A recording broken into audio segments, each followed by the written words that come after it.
en sacrificio a Dios, ¿cómo podría él hacer esto? Leamos el versículo 19. Pensando que Dios es poderoso para levantar aún de entre los muertos, de donde en sentido figurado también le volvió a recibir. Mi amigo, le puedo asegurar que Dios le mandará pruebas y dificultades para ver si su fe es verdadera, genuina. Las pruebas, las dificultades y tentaciones son de dos clases. El diablo nos empuja, nos tienta a que hagamos lo malo y causa nuestro tropiezo. Dios nos prueba para que hagamos lo bueno y causa que estemos firmes. Y lo que Dios quiere hacer es que nuestra fe sea fuerte y pura. Anota el margen en el siguiente versículo, 1 de Pedro 1:7. Para que sometida a prueba vuestra fe, mucho más preciosa que el oro, el cual, aunque perecedero se prueba con fuego, sea hallada en alabanza, gloria y honra cuando sea manifestado Jesucristo. Cuando el Señor venga, no me gustaría tener una fe pura, como oro refinado. Entonces Dios va a tener que poner su fe en el fuego. Algunos de ustedes seguramente tienen su fe en el fuego ahora mismo. Están sufriendo pruebas, vicisitudes. Dios no intenta hacerle daño. Dios quiere que usted entienda si tiene o no una fe genuina. Ahora las tentaciones de Satanás están bien estandarizadas, pero las pruebas que vienen de Dios, esas son hechas a la medida. Dios sabe dónde está usted, conoce sus circunstancias y Dios puede ponerle a prueba.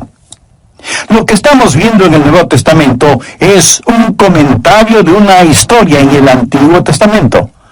Para entender lo que dice Hebreos 11, hay que ir al Antiguo Testamento. Así que vamos al libro de Génesis, capítulo 22. Veamos lo que sucedió cuando la Biblia dice que Dios puso a prueba a Abraham. Génesis 22, empezando en el versículo 1. Aconteció después de estas cosas que probó Dios a Abraham y le dijo: Abraham. Y él respondió: heme aquí.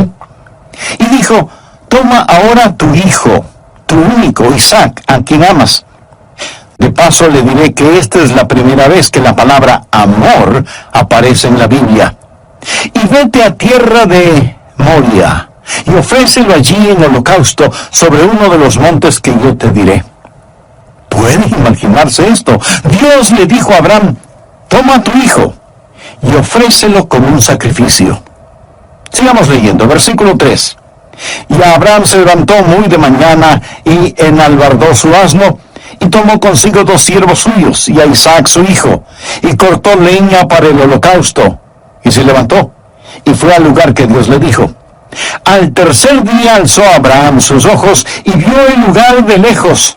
Entonces dijo Abraham a sus siervos: esperad aquí con el asno, y yo y el muchacho iremos hasta allí y adoraremos. Ahora note la siguiente frase: y volveremos a vosotros. Dios le dijo a Abraham que sacrifique a Isaac. Y Abraham le dice a sus siervos: esperen aquí. Mi hijo y yo vamos a ir a adorar a Dios y luego volveremos. Y esa palabra volveremos quiere decir que él tenía la seguridad de que él e Isaac regresarían juntos. Sigamos leyendo en Génesis 22 desde el versículo 6. Y tomó Abraham la leña del holocausto y la puso sobre su hijo Isaac. Y él tomó en su mano el fuego y el cuchillo, y fueron ambos juntos. Entonces habló Isaac a Abraham su padre y dijo: Padre mío. Y él respondió: heme aquí, mi hijo. Y él dijo: he aquí el fuego y la leña, mas ¿dónde está el cordero para el holocausto? Y respondió Abraham: Dios se proveerá de cordero para el holocausto, hijo mío. E iban juntos. Y cuando llegaron al lugar que Dios le había dicho, edificó allí Abraham un altar, y compuso la leña, y ató a Isaac su hijo, y lo puso en el altar sobre la leña. Y extendió Abraham su mano, y tomó el cuchillo para degollar a su hijo. Entonces el ángel de Jehová le dio voces desde el cielo, y dijo: Abraham, Abraham. Y él respondió: heme aquí. Y dijo: no extiendas tu mano sobre el muchacho ni le hagas nada, porque ya conozco que temes a Dios, por cuanto no me rehusaste tu hijo, tu único. Entonces alzó Abraham sus ojos y miró, y he aquí a sus espaldas un carnero trabado en un zarzal por sus cuernos. Y fue Abraham y tomó el carnero y lo ofreció en holocausto en lugar de su hijo. Y llamó a Abraham el nombre de aquel lugar, Jehová proveerá. Por tanto se dice hoy, en el monte de Jehová será provisto. Amigo, esta es una historia increíble. Dios nunca antes había ordenado ningún sacrificio humano, y ahora le ordena a Abraham que tome al hijo de la promesa, su amado hijo, y que lo sacrifique. Ahora, los teólogos liberales tratan de explicar este evento negándole realidad. Pero usted no puede decir que cree en la infalible palabra de Dios y negar que esto haya sucedido. Otros que dudan de la soberanía de Dios dicen que Dios no pudo haber hecho esto. Pero escúcheme con atención. Dios es un Dios soberano y Él puede hacer lo que se le antoje. Amén. Él no tiene que pedir permiso ni a usted ni a mí para hacer lo que quiera hacer. La orden fue dada. Toma ahora tu hijo. Recuerde que este hijo, Isaac, tuvo un nacimiento milagroso. Es el hijo de la promesa. Es el hijo amado. Y la Biblia dice que Abraham, sin ningún titubeo, se dirigió hacia el monte Moria. Y Abraham se levantó muy de mañana. Él comenzó a hacer, sin ninguna vacilación, exactamente lo que Dios le había dicho que haga.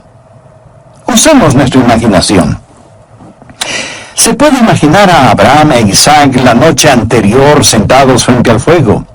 Se puede imaginar lo que Abraham habrá sentido, mirando el rostro de su querido hijo, preguntándose cómo le diría lo que tenía que decirle, cómo explicarle.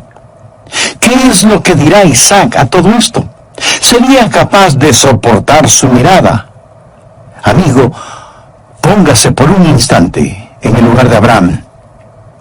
Dios va a probar su fe pidiéndole que haga algo que a lo mejor le sorprenda. No que renuncie a las cosas malas y equivocadas, eso debe hacer el creyente en forma diaria, sino que renuncie a las cosas buenas. Sería relativamente fácil si Dios nos pidiera renunciar a las cosas malas, renunciar a la mentira, al robo, a la murmuración y al orgullo, y así demostramos que le amamos. Pero no es eso lo que Dios está pidiendo. Dios le había dado a Abraham una posesión maravillosa, un hijo. Dios le había dado a Abraham un programa, haré de ti una gran nación, y Dios le había dado a Abraham una promesa, lo haré. Pero ahora parece que Dios está pidiéndole a Abraham que le devuelva todo eso. Ahora, hay algunas cosas a las que renunciamos por el Señor. Pero la prueba de fe que está enfrentando Abraham no es lo que él renuncia por el Señor, sino que devuelva las bendiciones que Dios mismo le había prometido y le había dado. Voy a hacerle una pregunta con la que estuve luchando antes de preparar este mensaje.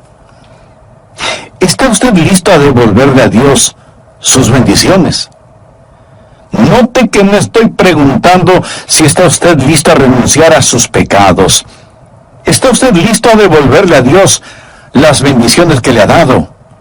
Eso es lo que Dios le pidió a Abraham que haga.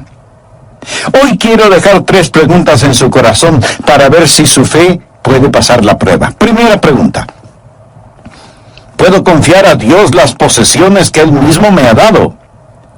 Retornemos al libro de Hebreos capítulo 11, versículo 17. Por fe Abraham, cuando fue probado, ofreció a Isaac. Y el que había recibido las promesas ofrecía a su unigénito. Ahora, la prueba era sobre el regalo que Dios le dio a Abraham. ¿Por qué esa prueba? Podría haber sido que Abraham estaba amando más a Isaac de lo que amaba a Dios. ¿Sería acaso que estaba amando más al regalo que al dador del regalo? Podría haber sido que Dios ahora ocupaba el segundo lugar. Los ángeles dijeron que la prueba era para saber si eso era verdad o no. Amigo, déjeme decirle algo acerca de Dios. Dios nunca, escúcheme bien, Dios nunca aceptará el segundo lugar en su vida detrás de alguien más o de algo más. Muchos de nosotros queremos darle a Dios un lugar en nuestras vidas. Y quiero decir muy enfáticamente que Dios no quiere un lugar en su vida. Y usted dice, entonces le daré la prominencia en mi vida. Amigo, Dios no quiere prominencia en su vida. Dios desea, se merece y demanda preeminencia en su vida. Él jamás será un Dios a medio tiempo compartiendo el trono con alguien más. Y si bien es cierto que muchos de nosotros queremos tener a Dios en nuestras vidas, ¿cuántos de nosotros decimos, Señor, te amo en forma suprema? Debemos tener cuidado de que nuestras bendiciones no se tornen maldiciones. Anote al margen el siguiente versículo, Malaquías 2:2. Si no oyereis, y si no decidís de corazón dar gloria a mi nombre, ha dicho Jehová de los ejércitos, enviaré maldición sobre vosotros. Ahora ponga mucha atención a lo que sigue. Y aún las he maldecido porque no os habéis decidido de corazón. ¿Se da cuenta? Maldeciré tus bendiciones. Las bendiciones pueden tornarse maldiciones porque, como lo dice el Señor, no os habéis decidido de corazón. Me permite decirle qué hay de malo en la actualidad en nuestra nación bendecida por Dios. Dios ha empezado a maldecir nuestras bendiciones. Nosotros hemos sido bendecidos como ninguna otra nación sobre la faz de la tierra y sin embargo estamos escupiendo en la cara de Dios.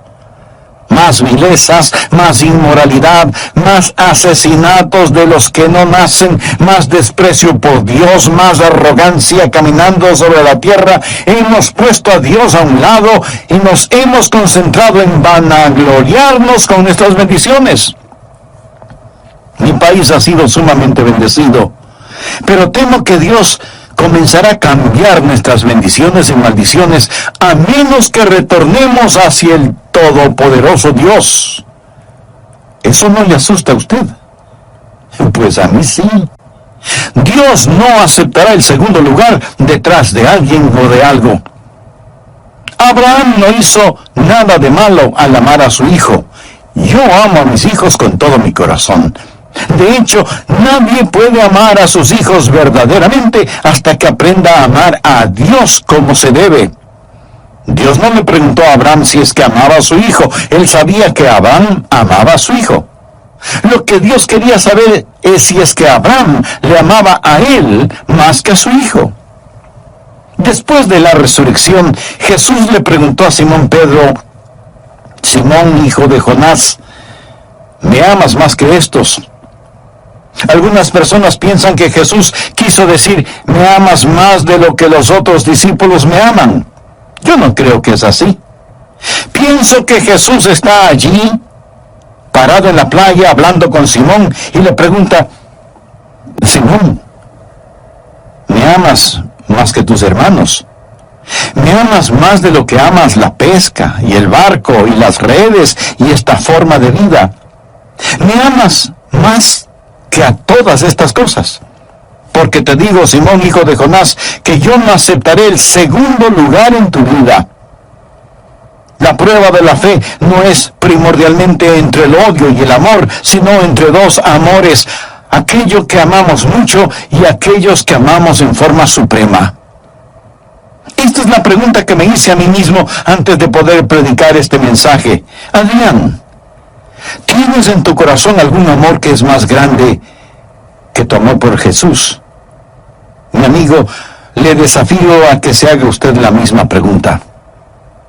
Ahora, si en su corazón o en su vida usted considera que hay un amor que es más grande que el amor que tiene por Dios, el mensaje de Dios para usted de este pasaje de las Escrituras es, levántate y deposita tu amor en el altar y ofrécelo como sacrificio.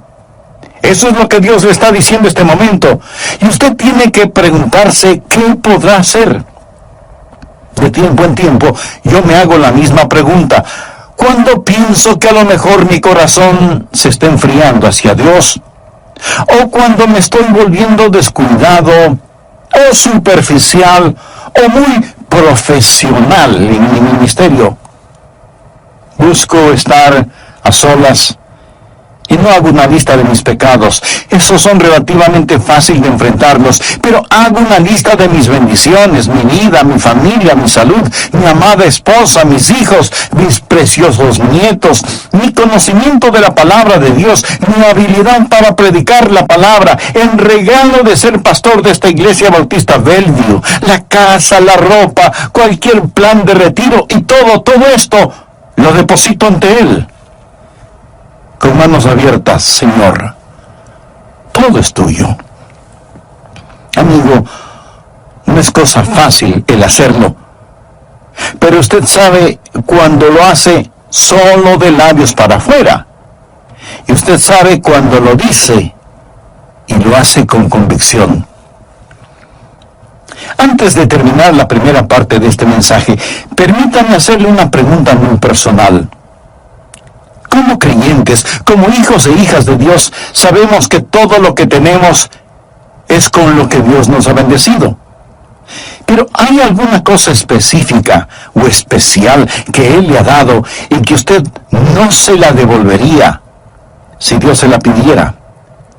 ¿Hay algo que usted no entregaría voluntariamente a Dios si Él se lo solicitara? Usted podrá decir, Dios, tú mismo me diste esto, ¿por qué me pides que te lo devuelva? Amigo, ese no es asunto suyo. Dios tiene sus propias razones y de ninguna manera está obligado a darnos explicaciones. ¿Hay alguna cosa en su vida que usted no entregaría voluntariamente a Dios si es que Él se lo pidiera? Escúcheme, cualquier cosa que Dios le haya dado, usted puede confiársela. Y cualquier cosa que no le haya dado, aunque usted se lo haya pedido, es porque no la necesita. Sí, Dios le dio a Abraham un hijo y luego le pidió que lo llevara al monte Moria y que allí sobre el altar lo sacrifique. La prueba de la fe. Amigo, ¿cómo está poniendo Dios a prueba su fe?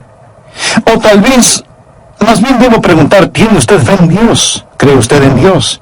¿Entiende el simbolismo del carnero enredado entre las zarzas como una prefigura del sacrificio de Cristo en el Calvario? Por fe, ha invitado a Jesús a su corazón, lo ha recibido como su Señor y Salvador. Bien puede hacerlo ahora mismo si repite conmigo la siguiente oración. Querido Dios, vengo a depositar mi fe en ti. Ahora entiendo que todo cuanto tengo tú me lo has dado y te pertenece. Y aún por medio de tu Hijo, el Señor Jesucristo, quieres darme perdón y vida eterna junto a ti. Señor Jesús, te recibo como mi Salvador y deseo que seas el Señor de mi vida. Lo pido en tu santo nombre. Amén. Siervo de Dios, Warren Wiersbe. La fe que no puede ser probada, no puede ser confiada. Y eso es absolutamente cierto. Por ejemplo, si usted necesita una intervención quirúrgica, ¿se dejaría operar por un doctor que es un mal cirujano? Probablemente no. ¿O aceptaría viajar en un avión que nunca ha sido probado?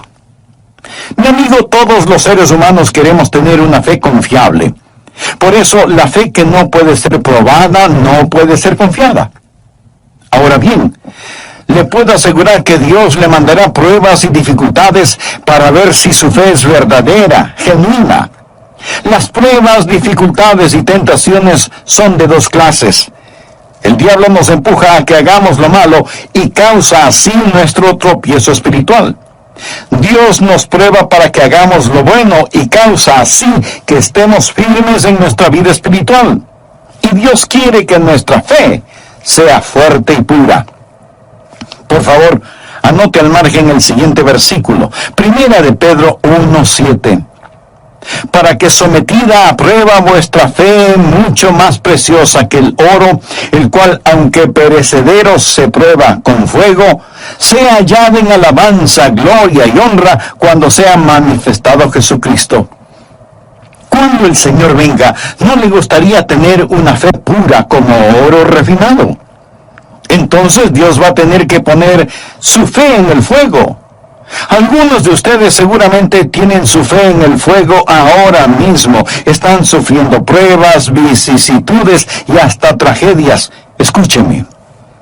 Dios no intenta hacerle daño. Más bien, Dios quiere que usted entienda si tiene o no una fe genuina. Y Dios va a probar su fe pidiéndole que haga algo que a lo mejor le sorprenda. No tanto que renuncie a las cosas malas y equivocadas, eso debe hacer el creyente en forma diaria, sino que renuncie a las cosas buenas. Sería relativamente fácil si Dios solo nos pidiera renunciar a la mentira, al robo, a la murmuración y al orgullo, si así demostramos que le amamos. Pero no es eso lo que Dios está pidiendo. Dios le había dado a Abraham una posesión maravillosa, un hijo. Dios le había dado a Abraham un programa, haré de ti una gran nación. Y Dios le había prometido que lo haría, pero ahora parece que Dios está pidiéndole a Abraham que le devuelva todo eso. Ahora, hay algunas cosas a las que renunciamos por el Señor. Pero la prueba de fe que enfrentó Abraham no fue lo que él renunciaba por el Señor, sino que tenía que devolver las bendiciones y promesas que Dios mismo le había dado. ¿Está usted listo a devolverle a Dios sus bendiciones? Eso es lo que Dios le pidió a Abraham que haga. Quiero dejar 3 preguntas en su corazón para ver si su fe puede pasar la prueba. Pregunta número 1. ¿Puedo confiar a Dios las posesiones que Él mismo me ha dado? Leamos Hebreos 11:17. Por fe, Abraham, cuando fue probado, ofreció a Isaac, y el que había recibido las promesas ofrecía su unigénito. Ahora, la prueba era sobre el regalo que Dios le dio a Abraham. ¿Por qué esa prueba? Podría haber sido que Abraham estaba amando más a Isaac de lo que amaba a Dios. ¿Sería acaso que estaba amando más al regalo que al dador del regalo? Podría haber sido que Dios ahora ocupaba un segundo lugar. Amigo, déjeme decirle algo acerca de Dios. Él nunca, escúcheme bien, nunca aceptará el segundo lugar en su vida detrás de alguien más o de algo más. Abraham no hizo nada de malo amando a su hijo. Yo amo a mis hijos con todo mi corazón. De hecho, nadie puede amar a sus hijos verdaderamente hasta que aprenda a amar a Dios como se debe. Y Dios no le preguntó a Abraham si es que amaba a su hijo. Él sabía que Abraham amaba a su hijo. Lo que Dios quería saber es si es que Abraham le amaba a él más que a su hijo. Ahora escúcheme. No es que Dios no sabía que Abraham le amaba, pero la prueba sirvió más bien para que Abraham mismo descubriera cuánto amaba a Dios. La prueba sirvió para consolidar y reafirmar su fe. ¿Hay alguna cosa específica o especial que Él le ha dado y que usted no se lo devolvería si Dios se lo pidiera? ¿Hay algo que usted no entregaría voluntariamente a Dios si Él se lo solicitara? Dios le dio un hijo a Abraham y luego le pidió que lo llevara al monte Moria y que allí sobre el altar lo sacrifique. La prueba de la fe. La pregunta número 2 es, ¿puedo confiar en Dios con el propósito que Él tiene para mí? Hemos hablado de las posesiones que Él nos ha dado. ¿Qué acerca del propósito que Él tiene para nosotros? Leamos nuevamente Hebreos 11, versículos 17 y 18. Por fe, Abraham, cuando fue probado, ofreció a Isaac. Esa era su posesión. Y el que había recibido las promesas, ofrecía su primogénito, habiéndosele dicho, en Isaac te será llamada descendencia. Veamos el plan y el propósito. Dios le dio a Abraham un propósito y Abraham dijo, está bien, ya sé lo que va a suceder. Voy a tener un hijo, y este hijo tendrá hijos, y estos hijos tendrán hijos, así que voy a tener una enorme descendencia, gente de fe. De pronto Dios le dice, quiero que sacrifiques a tu hijo. Eso no tiene ningún sentido. Ningún sentido. Amigo, fe no es primordialmente creer en Dios a pesar de la evidencia. Es el obedecer a Dios a pesar de las consecuencias. ¿Me permite repetir esto? Fe es el obedecer a Dios a pesar de las consecuencias. Sin saber por qué. Sin tener que saber por qué. La obediencia es la gran prueba de nuestra confianza y de nuestra fe. Cuando sabemos que tenemos una palabra de Dios, no la pasamos por el tamiz de nuestro entendimiento, simplemente obedecemos. Hay una sola alternativa frente a la obediencia: la desobediencia. Por lo tanto, debemos obedecer a Dios. Pero déjeme decirle qué clase de obediencia debe ser. Debe ser una obediencia informada. No vaya por allí a hacer alguna clase de sacrificio para demostrarle a Dios cuánto le ama. Sería un terrible error. Esté en armonía con Dios, sintonizado con Dios, escuchando a Dios. Abraham escuchó a Dios. Muchos cristianos se esfuerzan en hacer cosas para Dios que Dios no quiere que las hagan. Y Dios no ha prometido el bendecir actividades que Él no ha ordenado. Debemos escuchar a Dios para poder obedecerle. Debe ser una obediencia informada. Segundo, debe ser una obediencia intencional. Usted dice, bueno, no he sido informado. ¿Puedo hacerle una pregunta? ¿Está usted escuchando? Se reporta a Dios para servicio. La verdadera obediencia no es meramente la ausencia de realizar lo equivocado. Es el activamente buscar la voluntad de Dios para su vida. La ignorancia de la voluntad de Dios no es excusa si es que usted no tiene una obediencia intencional, informada, intencional e inmediata. Dios le dio una orden a Abraham, y en Génesis 22:3 leemos: y Abraham se levantó muy de mañana. Nada de esperar, nada de demoras. Tan pronto como le fue posible, él empezó a hacer exactamente lo que Dios le había ordenado. Nuestra alma debe ser rápida en responder a Dios. Nuestros pies deben ir jubilosos a donde Él nos mande. El aplazar nuestra responsabilidad es una forma de desobediencia. Dios le ha ordenado el decir algo, dar algo, hacer algo, y usted está esperando quién sabe qué, o aplazando lo que debe hacer. No espere. La verdadera obediencia es inmediata. Nosotros no tenemos que razonar por qué, no tenemos que argumentar.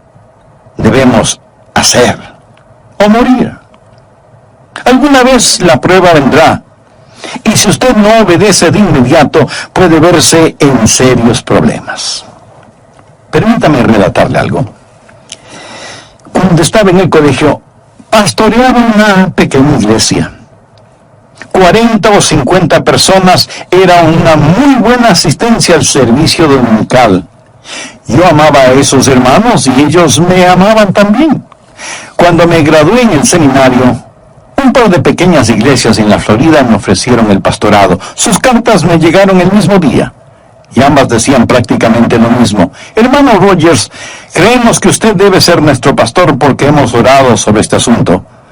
Bueno, una de las cartas debía estar equivocada.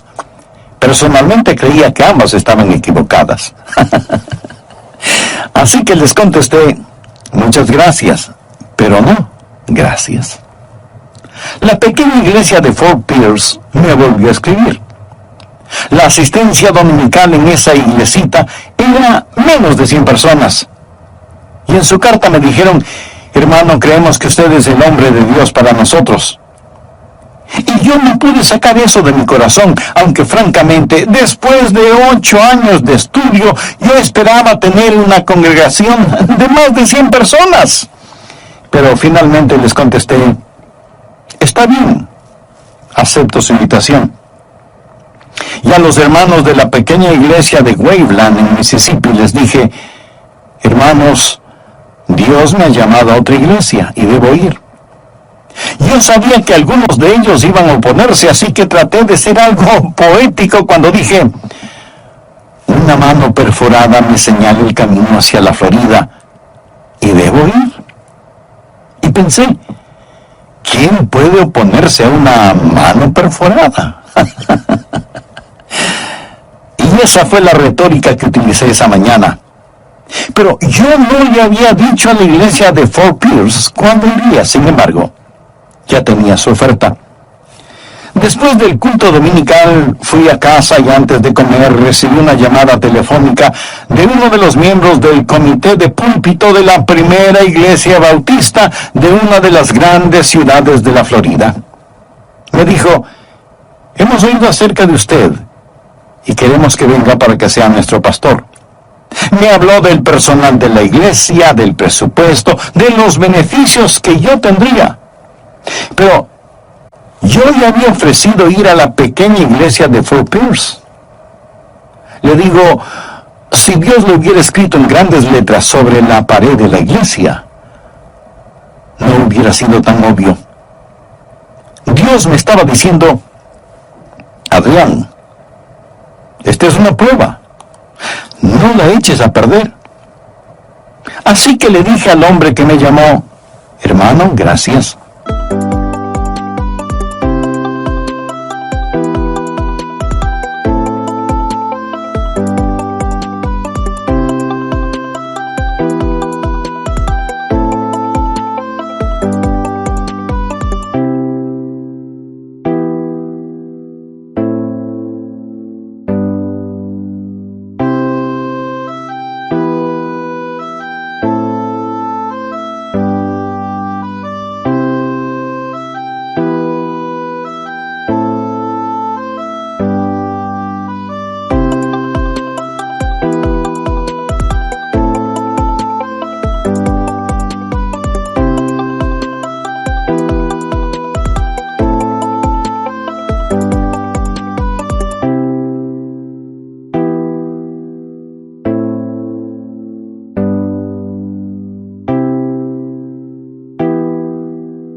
Pero voy a servir en tal y tal iglesia. Dios me ha llamado a ese lugar y debo ir. Y colgué el teléfono. No lo cuento esto para darme yo mismo una palmadita en la espalda, sino para testificar delante de Dios. Cuando esas pruebas lleguen, es mejor obedecer a Dios inmediatamente. Si no, usted puede verse en serios problemas. Y quiero decirle que uno de los tiempos más felices de mi vida fue en esa preciosa pequeña iglesia en la Florida, a donde Dios me envió. La obediencia a Dios debe ser una obediencia informada, debe ser una obediencia intencional, debe ser una obediencia inmediata y debe ser además una obediencia apasionada. Sin renuencias, sin vacilaciones, sin malas caras, sin ociosidad. Necesitamos servir a Jesús en esta época en que vivimos con un amor apasionado y consumidor. Estoy seguro que para Abraham fue una verdadera lucha interna, pero gracias a Dios pasó la prueba. Pregunta número 3. ¿Puedo confiar en Dios no solo con las posesiones y el programa que Él me ha dado, pero puedo confiar en las promesas que Él me ha hecho? Recuerda lo que dice Hebreos 11, la porción que estamos estudiando. Por fe Abraham, cuando fue probado, ofreció a Isaac, y el que había recibido las promesas ofrecía a su primogénito. Esta es la antítesis de la promesa que dice que en ese hijo sería bendecido. Habiéndose dicho, en Isaac te será llamada descendencia. ¿Cómo reconciliar esta aparente contradicción? Ponga atención al siguiente versículo. Pensando que Dios es poderoso para levantar aún de entre los muertos, de donde en sentido figurado también le volvió a recibir. Abraham ya había aprendido que Dios es el Dios de los imposibles. Le había dado un hijo cuando tenía 100 años de edad. Se imagina a Abraham saliendo de la carpa en donde su esposa había dado a luz, caminando temblorosamente apoyado en un bastón y diciendo emocionado: ¡es un varón! ¡Es un varón! Abraham 100 años de edad, su esposa Sara 90 años de edad y su vientre totalmente estéril. Ellos supieron muy bien que Dios es un Dios de milagros y su fe fue firme para creer a Dios. Abraham no sabía lo que Dios iba a hacer, sencillamente sabía que lo haría y Dios lo hizo. Dios no permitió que Abraham sacrificara a Isaac. ¿Por qué? Escúcheme. No era a Isaac que Dios quería a Abraham. Y le dijo, ahora sé que me amas más de lo que amas cualquier otra cosa. ¿Cuál es el corazón, el núcleo de este mensaje? Ponga atención. Si lo ama, déjelo ir. Si es que es suyo, lo tendrá de regreso. Y si no lo es, usted será librado de un destino peor que la muerte si es que se aferra a algo que será un impedimento para su vida espiritual. Jesús dijo, porque todo el que quiera salvar su vida la perderá, y todo el que pierda su vida por causa de mí y del Evangelio, la salvará. Dios está diciendo, pierde tu vida por mí y la encontrarás. Hebreos 11:19 declara, pensando que Dios es poderoso para levantar aún de entre los muertos. Aquí la palabra pensando literalmente significa considerando. Conlleva la idea de cálculo. Es la palabra griega de donde tenemos las palabras logística y lógico. Abraham está considerando la situación y dice, Señor, tú me diste este hijo, te lo puedo confiar. Dios, tú tienes un propósito, puedo confiar en ti. Tú me hiciste una promesa y sé que mantendrás tu palabra porque tú no mientes. No tengo que entenderlo, no tengo que filtrarlo por el tamiz de mi conocimiento. ¿Y sabe qué? Dios le devolvió su hijo. Y Abraham llamó a ese lugar Jehová Jireh, o sea, Dios proveerá. Allí había un carnero que tomaría el lugar de Isaac. No estuvo ni antes ni después de ser necesario, porque Dios siempre está a tiempo. ¿Cuál es la pregunta que me hice a mí mismo al preparar y predicar este mensaje? Me pregunté, Adrián, ¿hay alguna cosa buena y especial que tú no estarías dispuesto a entregarla? De paso le diré que no estoy hablando de cosas negativas, estoy hablando de bendiciones. Podría ser sus finanzas, su salud, sus hijos o nietos. ¿Hay alguna obediencia que usted no está dispuesto a cumplir, aunque sabe que eso es contradictorio a lo que usted piensa es la voluntad de Dios para su vida? ¿Hay alguna promesa que no puede confiar a Dios, aunque eso no tenga ningún sentido? Recuerden, no vivimos de explicaciones, vivimos de promesas. Seguramente no le gustó este mensaje. A mí tampoco. ¿Sabe por qué? Porque no nos gusta esta clase de pruebas. Pero la fe que no puede ser probada no puede ser confiada. Dios quiere que usted sea fuerte en la fe, pero sin fe es imposible agradar a Dios.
¿Sabe lo que la Biblia dice acerca de Abraham? Abraham, vuestro padre, se gozó de que había de ver mi día y lo vio y se gozó. Él vio la venida del Mesías, y el Mesías en el cual Abraham confió es el mismo que deseo que usted confíe. Es el único que puede salvarle. Le prometo con la autoridad de la palabra de Dios que Él le perdonará sus pecados, entrará en su corazón y su vida y los inundará con su paz, su presencia y poder en forma sobrenatural. Y cuando usted muera o Él regrese otra vez, lo llevará a su hogar en el cielo. Ahora pudiera ser que usted ya es una persona religiosa, moral. Tal vez es miembro de alguna iglesia y ha sido bautizado, pero usted en realidad no está seguro de su salvación. Nunca ha tenido la absoluta certeza de que si muere este momento, irá al cielo. Bueno, este es el instante de tener esa seguridad. Le invito a que ore conmigo de la siguiente manera, en forma silenciosa, pero ferviente. Querido Dios, soy un pecador. Estoy perdido. Necesito salvación. Necesito perdón. Señor Jesús, tú moriste para salvarme y prometiste que me salvarías si confiaba en ti.